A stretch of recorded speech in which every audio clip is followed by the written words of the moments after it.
Oh my God, England just beat Ireland at Twickenham. It was a boil over that not a lot of people predicted. You can say goodbye to the Irish Grand Slam. In this video, we're going to break down exactly how the brave Irish ran into a white wall today. Number one, mistakes killed Ireland. They did not look like the clinical team that we saw dispatching France so easily in the first round of the Six Nations.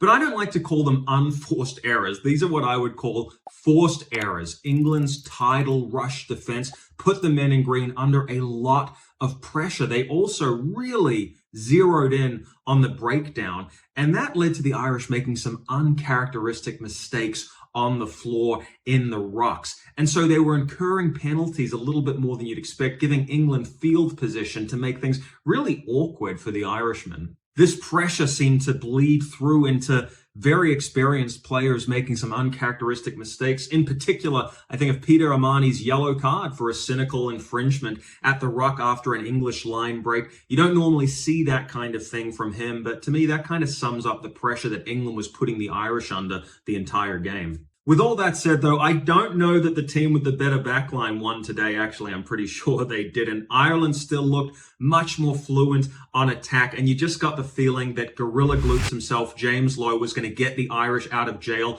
He scored two beautifully taken tries in the second half, and when that Irish backline machine got rolling, you just felt like they were a cut above any team in the Six Nations. I still think that. They were able to generate quick ball and move it wide so quickly, it just took the breath away from the Twickenham crowd. And when James Lowe dotted down for his second try, yeah, you kind of felt like the Irish boys are going to find a way to do it. But England had other plans. Which brings me to my third point. Loose forward power. To me, the man of the match today has to be Ben Earl from England. His post-contact meters are phenomenal. They lead the competition.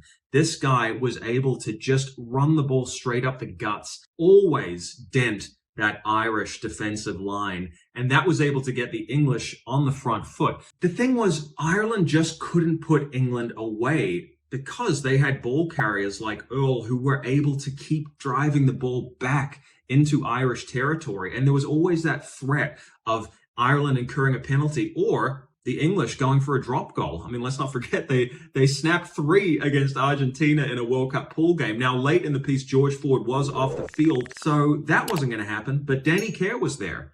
You just got the feeling that they might do a Johnny Wilkinson at any moment, and the Irish knew that. They knew there was that threat. They were unsettled by that. And because England was able to keep up in the territory game, they were never dead and buried in that game.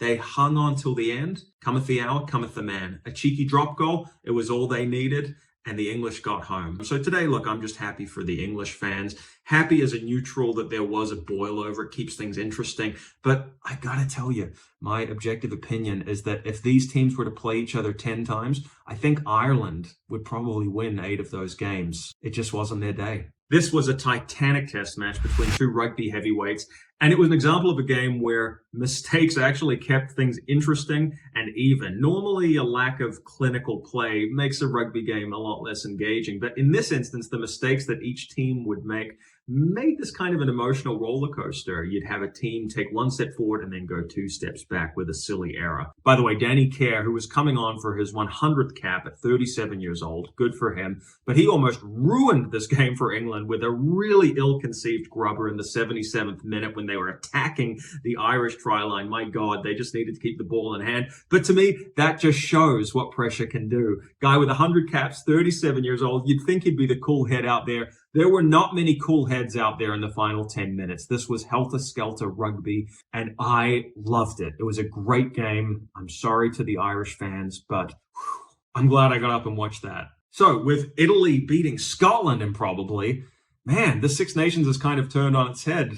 Ireland are probably still going to claim the crown, but geez, a little bit of luster has come off it. But what do you put Ireland's capitulation down to today? Was it just a bad day at the office, or are there some deeper cracks with this team that perhaps haven't been exposed yet? Guys, comment below, and I'll be back next week to look at Ireland versus Scotland. I will catch you then. Take it easy. Have a beautiful weekend. Bye for now.